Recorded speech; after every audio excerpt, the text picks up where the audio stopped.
Want to add your name on your iPhone lock screen? In this video, I will guide you how you can do that. The first method is you want to open up your settings. Now scroll down and find the option of focus. Tap on that. Now tap on the plus icon at the top right corner of your screen. From here, select the option of custom. Then you want to type in your name over here. You can type in both your first name and last name. Then you can select a color. Now go ahead and save that. Now open up your control center and then tap on focus, then select your name. Once the focus mode has been turned on, you want to swipe down from the left, and as you can see, your name is over here. Next method is to open up App Store.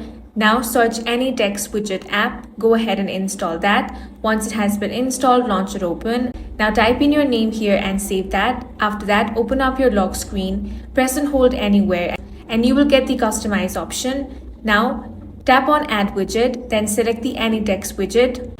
Now your name will be displayed over here. You simply want to swipe it and put it wherever you want. Go ahead and save this change. As you can see, your name now appears in the iPhone lock screen. And that's all for this video. If you found it useful, make sure to hit the like button and subscribe for more videos like this.